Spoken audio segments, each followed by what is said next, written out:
Hi everybody, my name's Shahzeb Hussain, and today we're going to be talking about rape in prison. Yeah.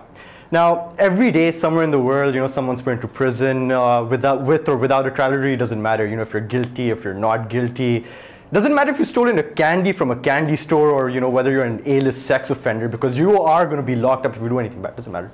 Just disobey the system and that's it,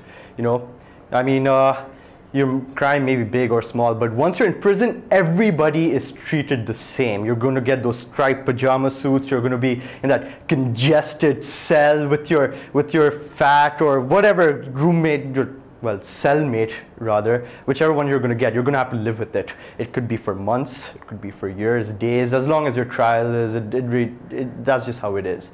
Now, in prison, if you're an inmate and then you're there, you need to understand that prison has its own rules and it has its own system. And life, it isn't pretty there. It can get pretty rough.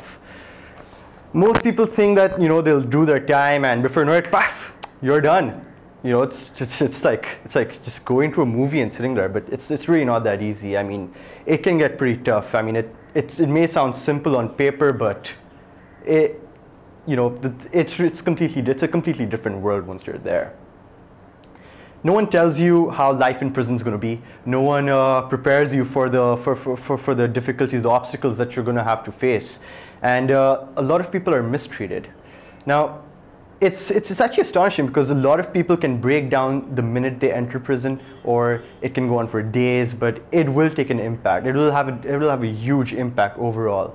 But yeah, then again, I mean, there's always those veterans, who keep coming back to prison again and again because they just love getting raped. So prison has its own system, its own politics, and if you're not on the top of the food chain, you can expect some pretty nasty things happening to you. Now, prison maybe, it doesn't matter if it's in the United States, if it's in Russia, it's in Japan, or whether it's in Pakistan, because rape in prison happens everywhere. Yeah, fine, you might think that's a Muslim country and it doesn't happen, but yeah, it does happen. And it isn't as smooth sailing as it sounds, trust me. Not that I've actually visit prison, but you know what I mean. Okay, now some people are there for a month, some are there for a year, or maybe a lifetime. Now, during your time there, you're alone, isolated, completely cut off from the world. You just have your inmates, your buddies, your new buddies now. So you will have your scheduled family visits. Your son or your daughter coming to visit you, and I don't think you're going to want to see them look at you in prison in that state, because so. For some, prison is like school. Some find God, some come out born anew, and some stay the same. It really doesn't matter. I mean, for some, if you're a pathological killer, you're a pathological killer. However, this isn't school, this is prison. And in prison, if it's for men, you're just going to get a prison full of men. And men are very needy creatures. When we want something bad, and we're going to do anything to get it. And if you're there, with our inflated egos, everyone thinks they're right and everyone feels they can do everything. And that's the problem there. Every man thinks like that. And when you put all of them in one place, unexpected things can happen. Have you seen the movie Shawshank Redemption?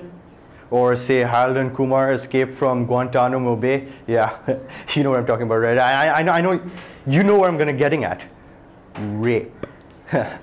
So, yeah, it happens, all right. But it doesn't matter, because when you put so many men in one place, most of them are going to be really frustrated because you're in there for days, months, years, like I said, lifetime.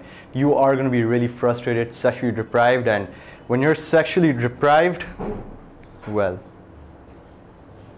exactly.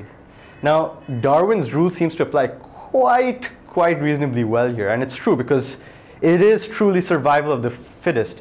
The weak, fragile men are always picked on, from the bad guys. They're going to be pummeled. If you don't cooperate, you are going to be beat. You're going to get beat up. You're going to have bruises all over you. And it doesn't matter if you resist, because if you do resist, they're just going to have their way, some of their own. They're going to gang up on you. So a lot of these men are married with families of their own. They have wives, they have children, and they're just waiting to get back to them. But I mean, just imagine how do these inmates feel? You know, I mean, do you think they'd even want to tell their families that what they've been through? I mean, after all, you know, I mean, it's a man's pride. I don't think anybody's going to want to say, hey, yeah, I've been raped and I enjoyed it. Unless you're a homosexual, then it's like heaven for you. Bad joke. But yeah, I mean, things can get pretty intense, and the impact it's going to have on you psychologically. I mean, I can only imagine what's happening with them. You know, I mean, I can empathize with them, but unless you've been through that experience, you wouldn't really know. Now, what I don't understand is how the authorities allow such things to happen. I mean, inmates are human beings after all, right? I mean, no one deserves a punishment like that. No one likes things sticking up their butts, unless, like I said, you're homosexual and you enjoy that. Again, bad joke.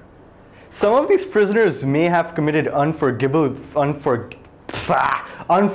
crimes, but do they really deserve something like that? I mean, I wouldn't even want to wish on my worst enemies. Yeah, I really wouldn't. But I mean, what about the human rights group? I mean, they are aware of the situation, and they have appealed for stricter rules, but I mean, would the court really go through them? I mean, after all, they're just inmates, right? They've done something bad and they deserve to be punished. It doesn't matter how. And what's sad is that some of the guards at the prisons actually partake in this activity too. So, I mean, I mean, what do you say to the authorities that, I mean, they are the authorities. Can you really say anything to them? So yeah, that's, so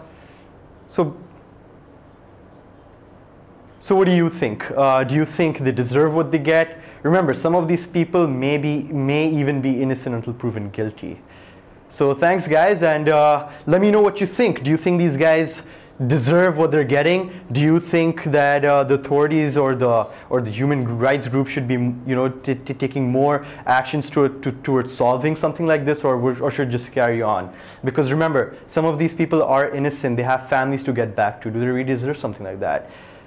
Thanks. I'm Shahzeb Hussain, and you guys can follow me on Twitter at Shahzeb Hussain. Well, Shahzeb_Hussain.